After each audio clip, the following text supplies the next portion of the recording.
though yet of Hamlet, our dear brother's death, the memory be green, and that it us befitted to bear our hearts in grief, and our whole kingdom to be contracted in one brow of woe.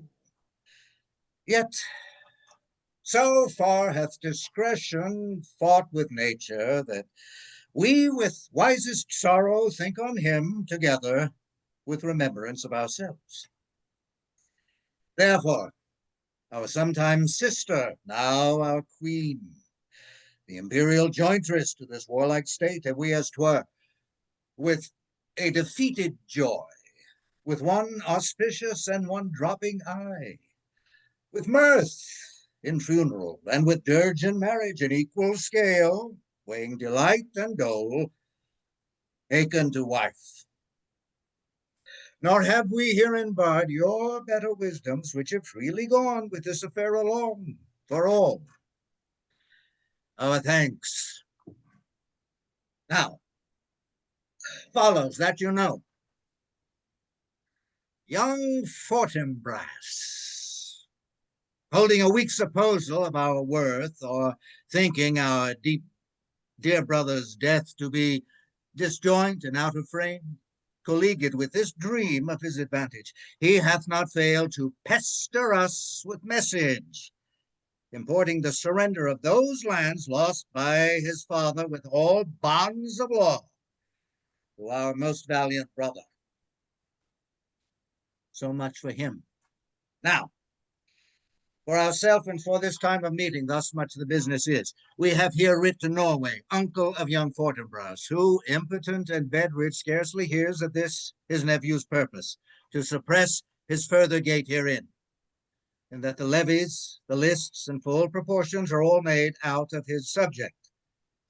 And we here dispatch you, good Cornelius, and you, VOLTEMAND, forbearers of this greeting, to old Norway, giving to you no further personal power to business with the king, more than the scope of these dilated articles allow. Farewell, and let your haste commend your duty. In that, and all things, will we show our duty. We doubted nothing. Heartily. Farewell. And now, Laertes, what's the news with you? You told us of some suits. What is, Laertes? You cannot speak of reason to the Dane and lose your voice. What wouldst thou beg, Laertes? That shall not be my offer, not thy asking. The head is not more native to the heart, the hand more instrumental to the mouth, than is the throne of Denmark to thy father. What wouldst thou have, Laertes?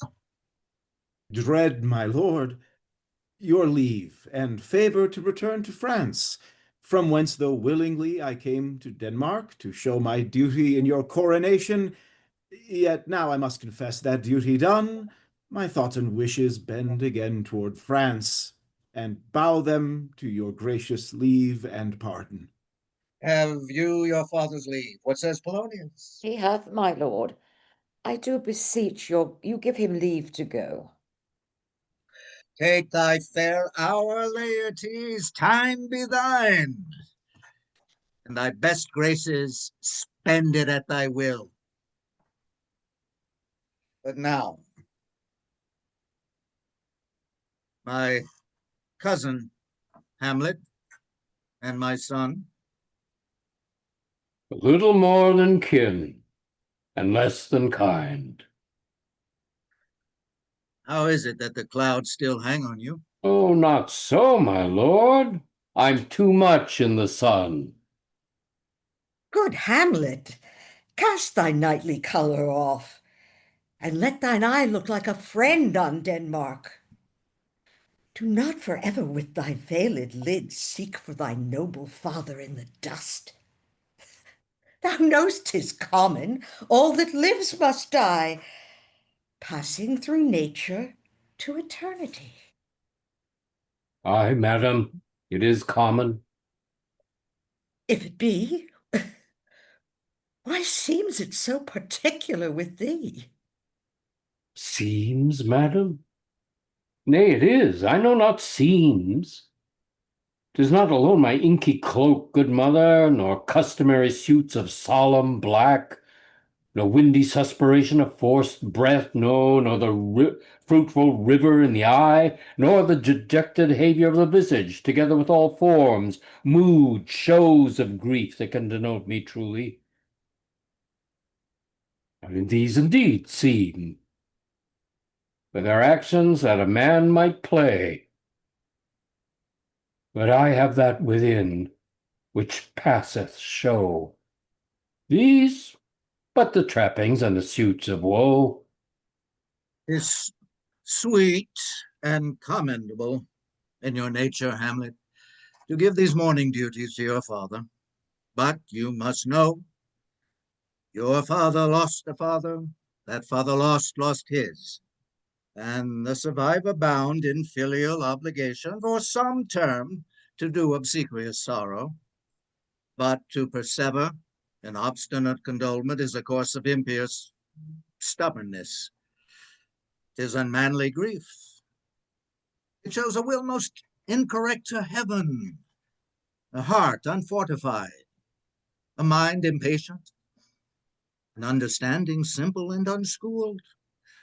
For what we know must be, and is as common as any the most vulgar thing to sense. Why should we, in our peevish opposition, take it to heart? Fie! 'Tis a fault to heaven, a fault against the dead, a fault to nature, to reason most absurd, whose common theme is death of fathers, and who still hath cried from the first course till he that died today, this must be so.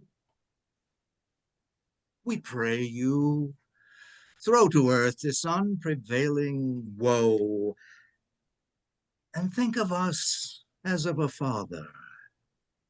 For let the world take note, you are the most immediate to our throne, and with no less nobility of love than that which dearest father bears his son, do I impart toward you. For your intent in going back to school in Wittenberg, it is most retrograde to our desire, and we beseech you, bend you to remain here in the cheer and comfort of our eye, our chiefest courtier cousin, and our son. Let not thy mother lose her prayers, Hamlet. I prithee, stay with us. Go not to Wittenberg. I shall in all my best obey you, madam. Why, 'tis a loving and a fair reply. He is ourself in Denmark. Madam, come. This gentle and unforced accord of Hamlet sits smiling to my heart, in grace whereof no jocund health that Denmark drinks today, but the great cannon to the clouds shall tell, and the kings rouse the heavens shall brew it again, bespeaking earthly thunder. Come away.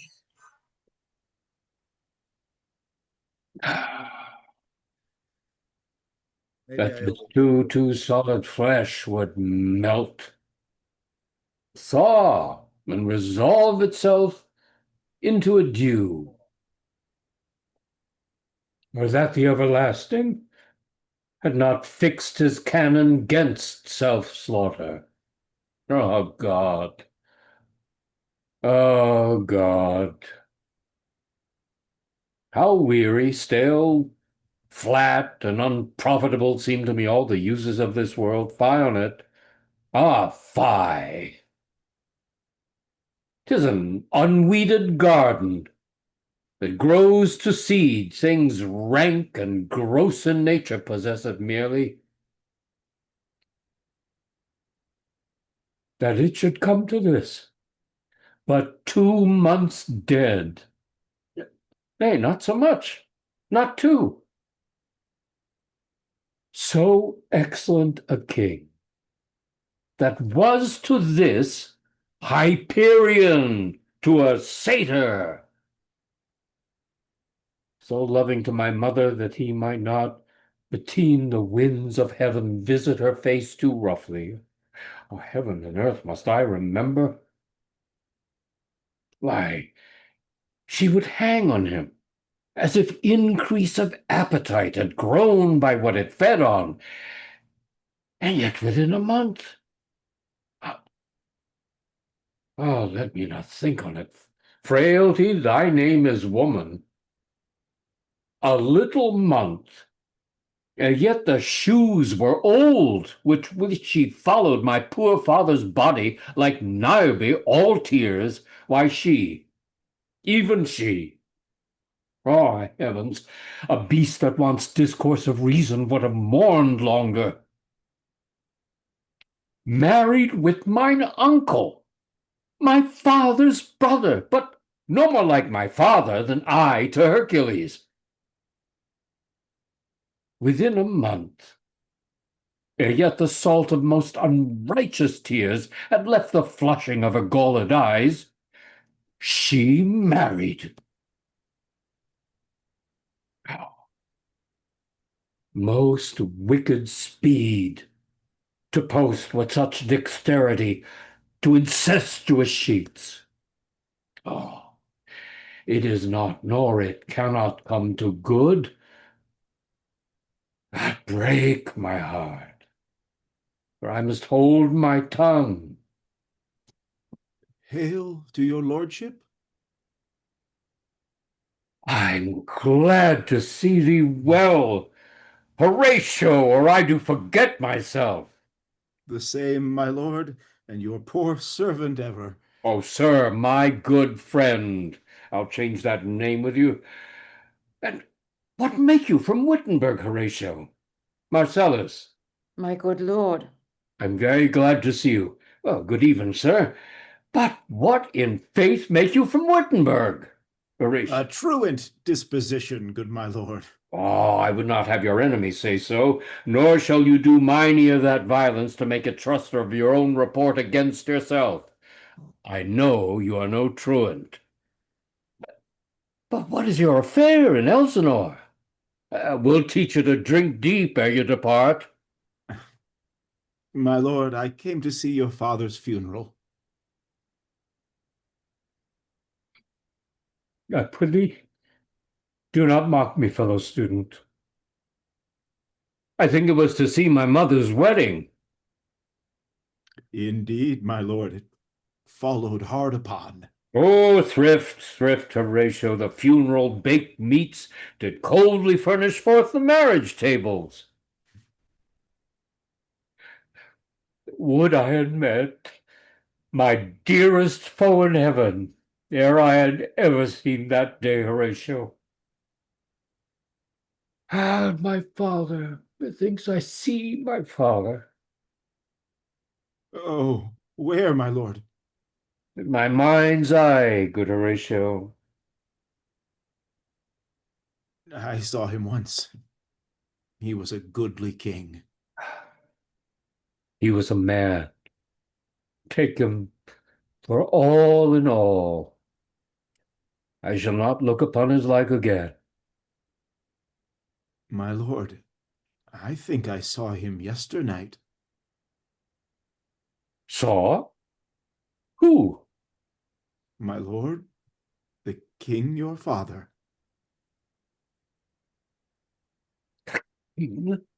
My father?